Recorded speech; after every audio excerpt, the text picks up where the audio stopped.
students, welcome back. Today we will continue with our second chapter, that is friendship. Now in the previous session we did activity 1 and 2. Now we will do activity 3 and 4. Activity 3 and 4 is a story, okay, about a grandfather who treats his chair as a friend and a grandson, okay. So what we will do is, first we will read the whole story, that is activity 3 and 4, and then I will explain it to you. Now before I start, there are some question answers in after activity 3. Activity 3 के बाद कुछ question answers है जो हम next session में करेंगे. आज हम ये स्टोरी पूरी समझ लेंगे, फिर एक्टिविटी 3 के क्वेश्चन आंसर्स और एक्टिविटी 4 के क्वेश्चन आंसर्स जो है वो हम नेक्स्ट क्लास में करेंगे, ठीक है. So let's begin reading what activity 3 states, okay. Activity 3, given below is a beautiful story. It is about how the grandfather treats his chair as a friend and how the grandson understands the feeling of grandfather better than his parents. Enjoy the story. नीचे दी गई एक बहुत beautiful story है. It is about a grandfather जो अपने chair को as a friend treat करते हैं, और एक ग्रैंडसन की जो इस फीलिंग को, अपने ग्रैंडफादर के फीलिंग को अंडरस्टैंड कर सकते हैं, पर ये फीलिंग उसके पेरेंट्स नहीं अंडरस्टैंड कर सकते. तो एन्जॉय द स्टोरी. तो first let's read the story. ग्रैंडपास friend 1. Mom, I am home. John slammed the door and dropped his books on a nearby chair. Something smells good. With his nose in the air, he followed the sweet aroma into the kitchen. Hi, John. Home already? His mom turned around. She had just placed a plate of fresh baked cookies on the counter near the open window.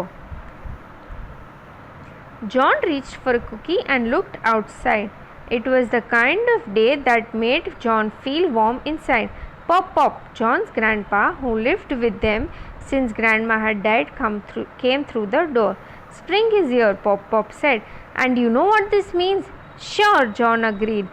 Our annual fishing trip is coming up. Amused, Pop Pop winked at John while heading straight for the cookies. I was thinking more of our annual spring cleaning, John's mom suggested. Tomorrow, John, you have no school and I can expect some help, okay? Okay, John agreed unwillingly. The next day, John and his mom cleaned the house. They cleaned upstairs, inside, outside until everything was spotless. Tired, they sank into the couch. Pointing at Pop-Pop's chair, John's mom exclaimed, "Oh, that old chair has got to go. We'll buy Pop-Pop a new one." It was true. John had to agree. The chair was unsightly. It was faded and worn, in some places even torn. John, come and help me. We will take the chair to the footpath. Tomorrow the garbage truck is going to come.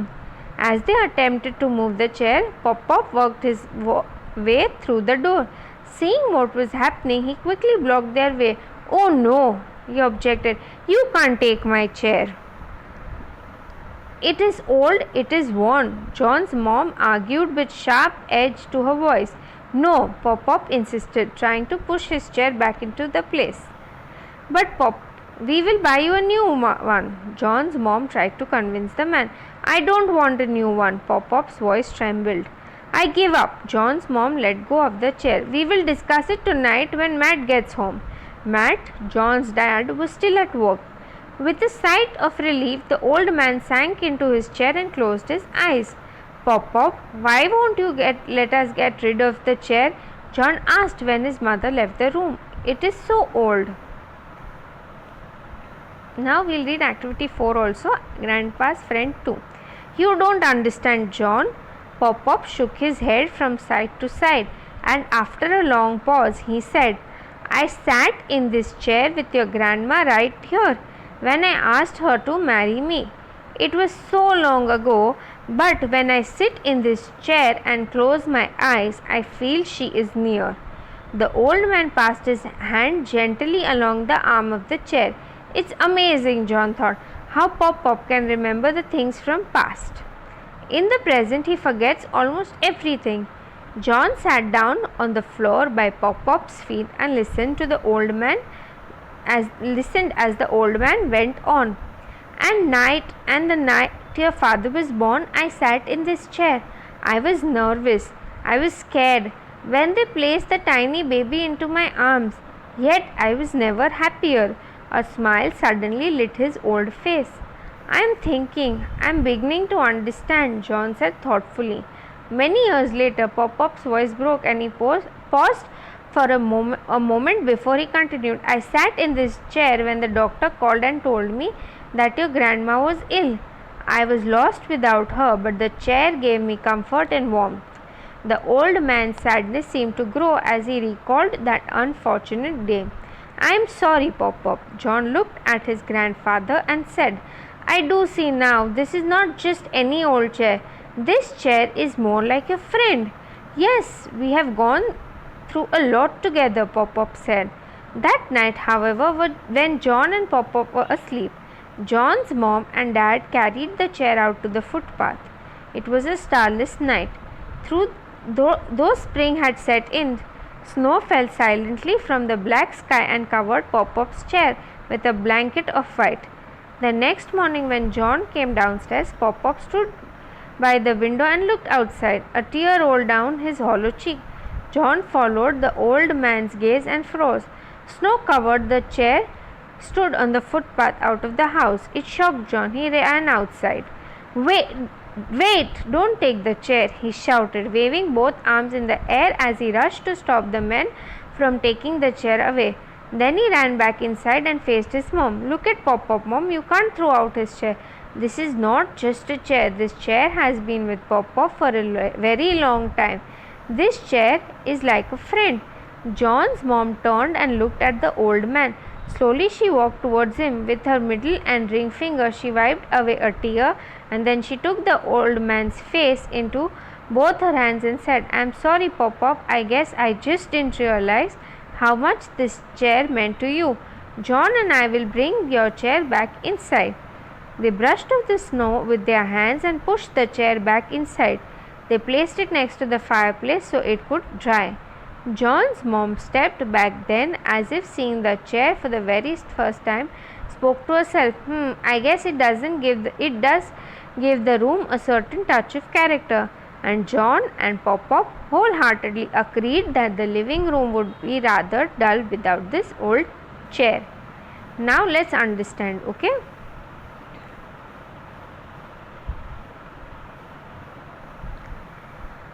Grandpa's friend. Mom, I am home. John slammed the door and dropped his books on a nearby chair.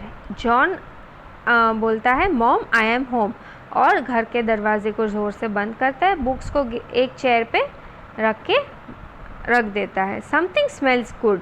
With his nose in the air he followed the sweet aroma in the kitchen. उसने बोला something smells good और अपने nose को ऐसे sniff करते करते air में वो किचन में गया जहाँ से स्वीट अरोमा यानी वो स्मेल आ रही थी, sweet smell. Hi John, home already? His mom turn around. उसकी मॉम टर्न अराउंड हुई और बोली कि जॉन घर पे आ गए. She had just placed a plate of fresh bake cookies on the counter near the open window. उसकी मम्मी ने अभी ही एक प्लेट रखी थी बेक कुकीज़ की काउंटर पे, विंडो के पास. ठीक है, विंडो के पास एक काउंटर था, वहाँ पे उसने एक प्लेट रखी थी जिसमें उसने फ्रेशली बेक्ड कुकीज़ बनाई थी. ठीक है. John reached for a cookie and looked outside. John ने एक कुकी ली और विंडो के बाहर देखा. It was the kind of day that made John feel warm inside. एक ऐसा दिन था जिसके वजह से जॉन वार्म फील कर रहा था.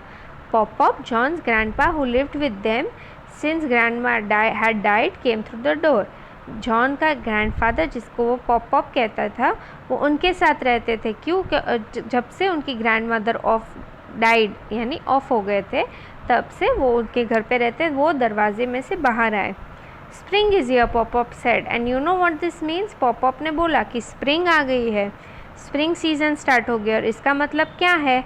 जॉन ने बोला sure, our annual fishing trip is coming up. हमारी एनुअल फिशिंग ट्रिप आ रही है. Amused Pop-Pop winked at John while heading straight for the cookies. Amused मतलब खुशी से Pop-Pop ने विंक किया. विंक मतलब आँख मारी जॉन को और कुकी बॉक्स के तरफ हाथ बढ़ाया, ठीक है।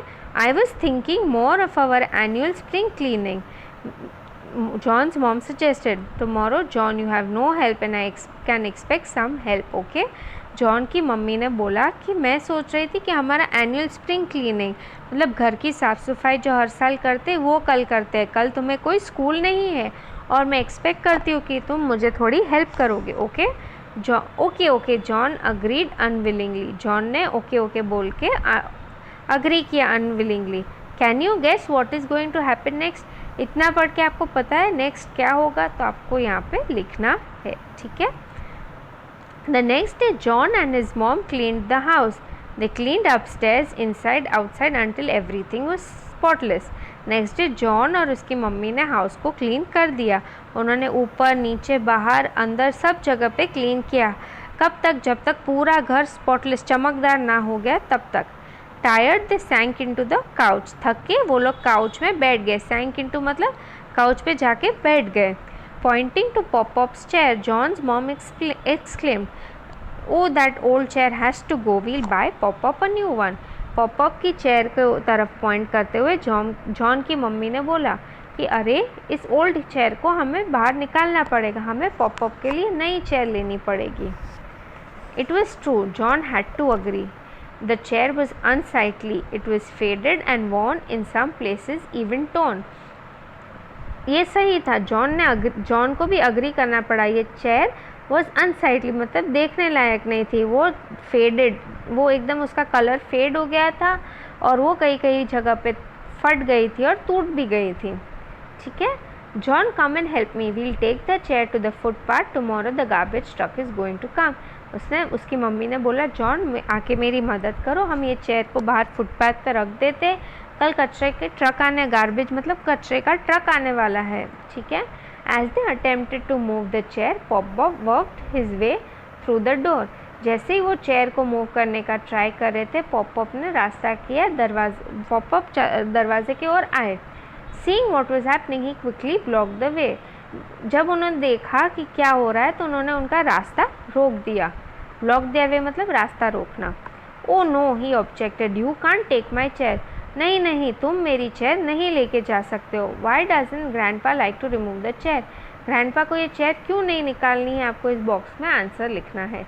It is old, it's worn, John's mom argued with a sharp edge to her voice.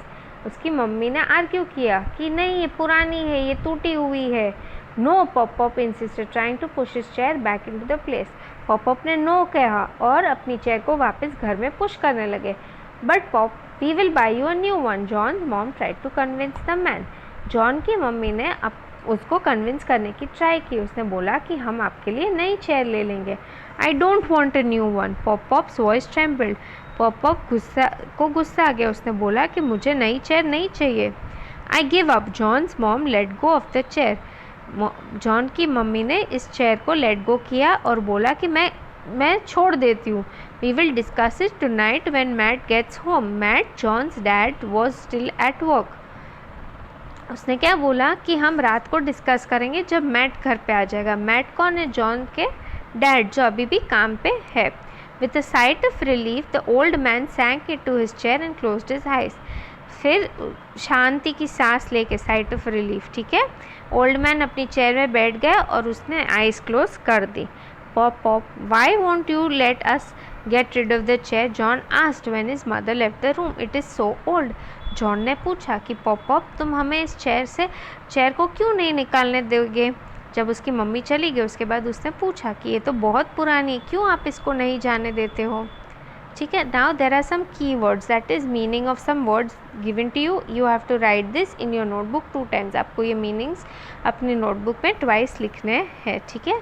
Slammed मतलब closed with force. Aroma means sweet fragrance. Amused means delighted. Spotless means without any dirt. Unsightly means अगली।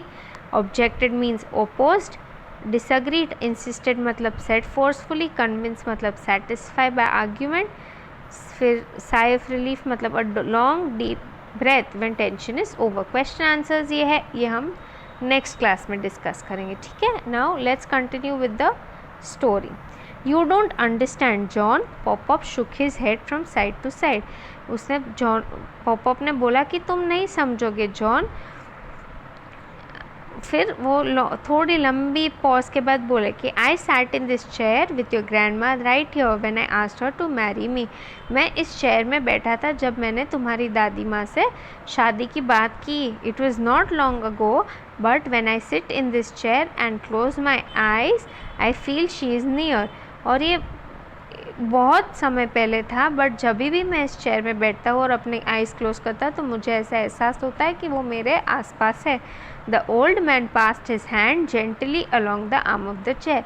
और इस ऐसे बोलते हुए उसने अपने हाथ को चेयर पे जेंटली फिराने लगे। ठीक है। It's amazing, John thought, how Pop-Pop can remember things from past. In the present, he forgets almost everything. John sat down on the floor by Pop-Pop's feet and listened to the old man. John को लगा ये तो बहुत amazing है कि pop-pop को कैसे पुरानी बातें याद है, आजकल की तो वो सारी बातें भूल जाते हैं। तो जॉन पॉप-पॉप के पैर के पास बैठ गया और ओल्ड मैन की बातें सुनता रहा। अगेन यहाँ पे आपको कीवर्ड्स दिए गए, आपको ये नोटबुक में 2 टाइम्स लिखने हैं। Okay. And the night your father was born, I sat in this chair. I was nervous, I was scared when they placed the tiny baby into my arms. Yet I was never happier. A smile suddenly lit his old face. उसने बोला, और जिस रात को तुम्हारे पापा का father born हुए थे, उस समय भी मैं इस चेयर में बैठा था। मैं नर्वस था, मैं डरा हुआ था जब उन्होंने मेरे हाथ में एक छोटा सा बेबी दिया था। मैं कभी इतना खुश नहीं हुआ। और ये बोलते ही उनके ओल्ड फेस पे एक स्माइल आ गई। I think I'm beginning to understand, John said thoughtfully. John ने बोला कि हाँ, अब मुझे समझ में आ रहा है। Many years later, Pop-Pop's voice broke. He paused a moment before and he continued. कई सालों के बाद पॉप-पॉप की आवाज़ टूटने लगा और उसने बोला कि मैं इस चेयर पे बैठा था जब डॉक्टर ने मुझे फ़ोन करके बोला कि तुम्हारी ग्रैंडमदर इल है। I was lost without her, but the chair gave me comfort and warmth. मैं उसके बिना पूरा लॉस्ट हो गया था, पर इस चेयर ने मुझे कंफर्ट और वार्मथ दी। The old man sadness seem to grow as he recalled the unfortunate day. और उनके फेस पे वो सैडनेस फिर से दिखने लगी जैसे ही उनको उस दिन की याद आने लगी। आई am sorry pop-pop. John looked at his grandfather and said, I do see that this is not just an old chair. This chair is more like your friend. अच्छा, अब मुझे समझ में आ गया। सॉरी पॉप-पॉप, ये चेयर आप एक सिर्फ चेयर नहीं है, ये चेयर तो आपके फ्रेंड जैसा है। Yes, we have gone through a lot together, Pop-Pop said. Pop-Pop ने कहा, हाँ, हम दोनों ने काफ़ी कुछ चीज़ों का सामना किया है। That night, however, when John and Pop-Pop were asleep, John's mom and dad carried the chair out to the footpath. It was a starless night. उस रात को जब जॉन और पॉप-पॉप सो गए थे तो जॉन के मम्मी और डैडी ने उस चेयर को जाके फुटपाथ पे रख दिया। वो एक स्टारलेस नाइट थी, मतलब स्काई में कोई भी स्टार्स नहीं थे। Though spring had set in, snow fell silently from the black sky and covered Pop-Pop's chair with a blanket of white. Spring start हो गया था, फिर भी वो स्नो साइलेंटली फॉल हो रहा था ब्लैक स्काई में से और पॉप-पॉप की चेयर को पूरा कवर कर दिया जैसे एक वाइट कलर का ब्लैंकेट हो। The next morning when John came downstairs, pop-pop stood by the window and looked outside. Next morning जब जॉन नीचे आया उसने देखा पॉप-पॉप विंडो के पास खड़े थे और बाहर देख रहे थे और tear roll down his hollow cheek और उनके आंखों में से आंसू आ रहे थे। John followed the old man gaze and froze. जॉन ने देखा कि उसके ग्रैंडफादर कहाँ देख रहे और देख के वो फ्रोज मतलब चौकन्ना हो गया। Snow covered the chair stood on the footpath of the house. Snow में कवर्ड उनकी जो चेयर थी वो हाउस के फुटपाथ पे खड़ी थी। इट शॉक जॉन को इससे शॉक आ गया। ही रैन आउटसाइड, वो शॉक आ गया मतलब वो चौकन्ना, वो सरप्राइज हो गया। ठीक है। ही रैन आउटसाइड, बाहर भागा। Wait, don't take the chair, he shouted. उसने बोला कि नहीं रुको, इस चेयर को मत लेके जाओ। Waving both arms in the air as he rushed to stop the man from taking the chair away. और अपने हाथों से इशारे करते हुए वो घर के बाहर दौड़ा और वो जो गार्बेज ट्रक वाले मैन थे उनको मना कर रहा था कि चेयर मत लेके जाओ। Then he ran back inside and faced his mom. फिर वो फटाफट घर के अंदर गया और उसकी मम्मी के पास, look at Pop Pop mom, you can't throw his chair, this is not a chair, this chair has been with Pop Pop for a very long time, this chair is like his friend. उसने घर पे जाके फटाफट अपनी mummy को बोला कि pop pop को देखो मम्मी, तुम उनकी चेयर नहीं फेंक सकते हो, ये सिर्फ कोई चेयर नहीं है, ये चेयर पॉप पॉप के साथ एक लंबे समय से है, ये चेयर उनकी फ्रेंड है। What and do you expect, आपको क्या लगता है स्टोरी का एंड क्या होगा? ठीक है, यहाँ पे लिखना है, John's mom turned and looked at the old man, John की मम्मी ने टर्न किया, ओल्ड मैन को देखा, slowly she walk towards him, धीरे धीरे वो उनके तरफ गए, with her middle and ring finger she wiped away a tear, उसके फिंगर्स से उसने उनके आंसू को पोंछा, and then she took the old man's face into both her hands and said, I am sorry Pop Pop, I guess I just didn't realise how much the chair meant to you, John and I will bring your chair inside. उसने उनके face को पकड़ के बोला कि I am sorry Pop Pop, मुझे नहीं पता था कि ये चेयर आपको कितना मीन करती है, आपके लिए इसका क्या इम्पोर्टेंस है, मैं और जॉन अब भी आपकी चेयर को अंदर लेके आते हैं। They brushed off the snow with their hands and pushed the chair back inside. उन्होंने अपने हाथों से स्नो को निकाल दिया और चेयर को पुश करके अंदर लेके आ गए। They placed it next to the fireplace so it could dry. और जहाँ पे फायरप्लेस था वहाँ पे लाके रख दिया ताकि ये चेयर पूरी ड्राई हो जाए। John's mom stepped back then. John की मम्मी पीछे खड़ी हुई और as if seeing the chair for the very first time, और चेयर को ऐसे देख रही थी जैसे कि पहली बार उसने चेयर देखी, और बोलने लगी, ये चेयर शायद इस रूम को एक अच्छा सा कैरेक्टर देती है, रूम को सूट करती है, शोभा देती है। And John and Pop wholeheartedly agreed that the living room would be rather dull without his old chair, और जॉन और पॉप खुशी से अग्री किए कि ये लिविंग रूम इस चेयर के बिना डल हो जाता, सुनसान हो जाता। ठीक है, with this we complete the story. Now we will do the question answers in our next class. For today you will write the meanings in your notebook 2 times. Okay, thank you.